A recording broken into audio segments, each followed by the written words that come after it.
What's up guys, Conrad here with another video, and today I'd like to talk about the very well-known fashion brand Hugo Boss, or how we know it today as simply Boss. So this brand, not too long ago, has been going through a bit of a rebranding journey and has made some significant changes to its image, adapting to the current world rather than being rooted within tradition or staying stagnant. In essence, this is somewhat of a refresh, a clean slate, a new beginning for the company, which admittedly can be a bit of a risky move. But is it a boss move? Well, sometimes fashion brands need to shake things up once in a while, and in other cases, more traditional or heritage brands are successful because they stay true to its origins and keep things classic without altering too much. If it is timeless, then usually there's no need to change much at all. But in regards to a brand like Boss, it takes a somewhat different approach. So Boss is a successful luxury designer brand, although I wouldn't say it's exactly in the upper high-end tier of, let's say, Brunello Cucinelli or Zegna, Tom Ford or Loro Piana, but more so the higher end of the more mid-tier range. So it kind of bridges the gap between mid-tier mainstream and super expensive high-end luxury. It's one of those more modern brands, even though it was founded in 1924 by Hugo Ferdinand Boss in Mexican Germany. It's a brand that's constantly moving with the times. What is considered modern generally doesn't stay modern for too long. For instance, the advertising campaign for Hugo Boss in the 80s would have been considered super trendy, innovative, hard-hitting and fresh at the time. But does it still have the same effect today? Well, the world changes, and so in such cases, fashion must also keep up with the times. It's a pretty diverse brand, ranging from casual to smart casual, to formal suits to sporty urban streetwear. When a brand tries to appeal to every demographic, it can become quite diluted. You have such a wide range of choices. You got the watches, the accessories, the cologne. You can have a bit of everything. But in regards to its brand identity, sometimes it can be tricky to answer the question, what kind of look do you think of when you think of Hugo Boss? With brands such as Reiss, Ralph Lauren, All Saints, Barbour, with them, I feel their own brand identities are very strong. You know what you're getting from them and what kind of clothing to expect. Whether it be an old money aesthetic, quiet luxury, something more rock and roll or country lifestyle clothing. It has a certain signature aesthetic. But if I were to describe Boss in a few words, broadly speaking, it would be modern elegance. Chic, sleek, but with a youthful dominance. Engineered luxury for the fashion-forward, young, upcoming Boss. Today, I'm kind of going with the tech entrepreneur look, as if I were pitching a brand new app that's going to change the world. Got the navy suit jacket, paired up with a Henley, chinos, and black and white leather sneakers. In regards to sneakers or trainers, these work very well for me. Simple but of great quality, Italian crafted. They're really comfortable as everyday shoes.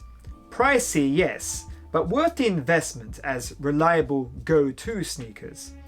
I also appreciate their double-breasted wool blend pea coats. So many things they get right in terms of the more sophisticated attire. Right now, my outfit is a little bit random, but I thought I might as well experiment with pieces that are exclusively from this brand. However, when it comes to the more casual clothing, I'm not the biggest fan of big labels or obvious branding.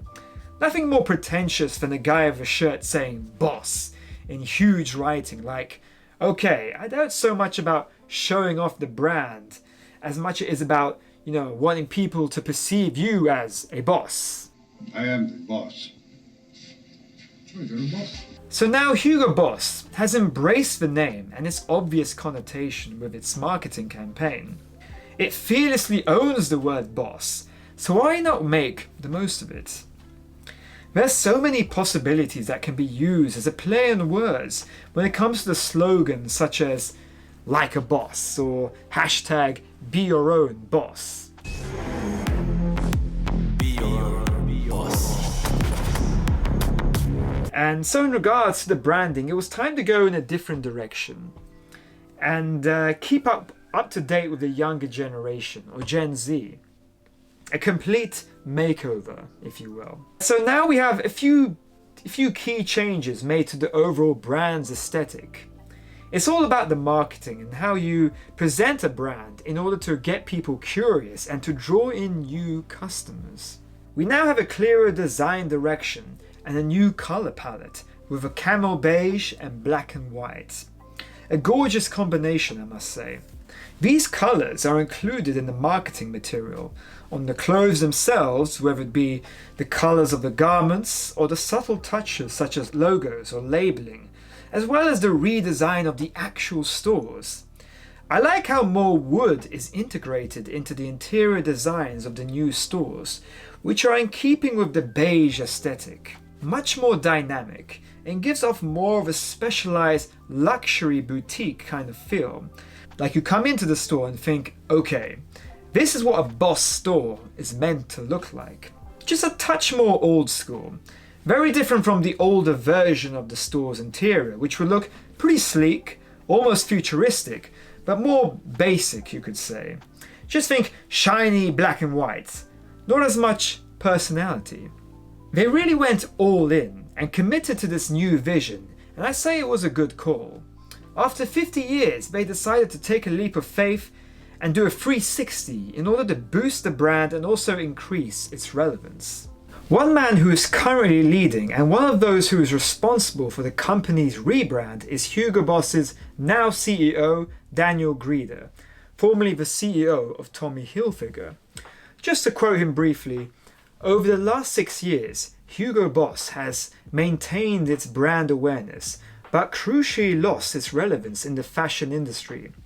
Heritage is great, and I realize that the potential of this brand is enormous, but we have to reframe it. Ladies and gentlemen, I had to go ahead and just pull somebody who looked like a boss to me. Tell them who you are. Daniel Grieder. And Daniel Grieder, what kind of boss are you? I'm the boss of boss. He's the boss of boss, baby! As is demonstrated in the marketing campaign, as well as on the website, you can find the Be Your Own Boss collection. So the clothing looks more extravagant, experimental, rebellious, and fashion-forward, promoting more individuality. Many of the garments are suitable for fashion shows, but in regards to wearing them out in a more casual everyday setting, it really comes down to one's own personal preference and style. Boss is a very trendy brand when it comes to the casual look, but if you're more into the quiet luxury aesthetic, you should also be able to find something that will suit your taste. And so it alleviates some of that anxiety regarding whether a particular garment or outfit will still be fashionable in the future. What also works about this rebrand is that it cuts out some of the confusion in regards to the flagship brand Boss, under heading Hugo Boss, and the other associated brand Hugo, under heading Hugo Boss.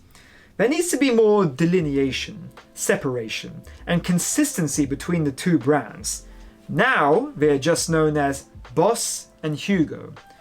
Getting rid of the subheading just makes things much simpler, and so it just had to be done. Hugo being more focused on urban streetwear, sportswear, appealing a bit more to the youth, whilst Boss being the main brand, the more refined and sophisticated side. Now let's talk about the suits from Boss for a minute. First off, I like them a lot. Great choice for when you just start getting into suits and when you're not quite ready to go down the bespoke Savile Row path just yet. For off the rack, it's great. Think of the masculine professional, who's also very trendy. He can be in a business meeting as well as do a fashion photo shoot on the spot. Quite often, the image that comes to mind would be a slim fit suit for the confident young guy who's willing to take risks. So here's the thing, as a German brand, It's mostly about precision, efficiency, manufactured excellence, rather than being particularly traditional or structured like with a British suit, or flamboyantly stylish with a touch of flair such as an Italian suit. Its character is more subdued, so it will definitely get the job done, especially in a modern corporate setting. Think about German engineering with cars, Mercedes and BMW. Luxurious, but not overly indulgent, as it's not trying to make too much of a statement. And so it simply executes very effectively. So technically a perfect suit might not be to everyone's taste, but it's refinement with aggression. Because now you're wearing a boss suit. When it comes to the general marketing such as posters and commercials, I'd say this brand is pretty much top tier, incorporating plenty of A-list celebrities. We had Jared Butler, Ryan Reynolds, Theo James, Scott Eastwood and Chris Hemsworth, mainly promoting the Boss bottled cologne. It presents itself as a very masculine brand for the sophisticated gentleman who lives life on his own terms and at the highest level. With the new Boss campaign, we have Anthony Joshua, Kendall Jenner, Hailey Bieber, Giselle Bundchen, and the rapper Future. A bit more of a diverse, gender-fluid campaign, you could say. We have the women also promoting their side of the brand, rather than just the men. So now it has a bit more of a mass appeal. So the general narrative, I'd say, that it doesn't matter whether you're a man or a woman, you can still be a boss in today's world. What this campaign also demonstrates is that you don't need to be in a three-piece pinstripe suit sitting in an office in order to be a boss. It's more about having that boss mentality and taking it with you wherever you go. Being your own boss gives you the ability to have complete autonomy over your choices, an opportunity to pursue your dreams on your terms.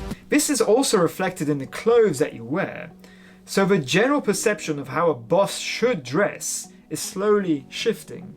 At least that's my interpretation of the marketing here. Like a boss. Like a boss. Boss. Like a boss. Now there are those who may prefer the older presentation and may find this particular change should be a bit cringy or whatever, thinking like, oh, look at me, I'm a boss babe, I can dress however the hell I want. And I can understand that feeling, but it's not like they're suddenly taking away their smarter and more formal options off the rack. It's just one collection. All the elegant garments you loved before are still there, just slightly updated in regards to some of the manufacturing, with the materials, and the subtle branding such as the labels and the linings of the suits, so you have nothing to worry about. So in conclusion, throughout this video, I've most definitely said the word boss way too many times, so feel free to make some kind of drinking game out of it. So the overall lesson we can learn from this rebrand is that sometimes it's time to make a change, even if you're comfortable with how successful things have been so far. Are you willing to take that risk in order to stand out and make a bold statement so you can truly grow? Well, sometimes you just got to be your own boss and make your own luck. And so with that being said, hopefully you found this video interesting. Thank you very much for watching, and I'll see you guys next time.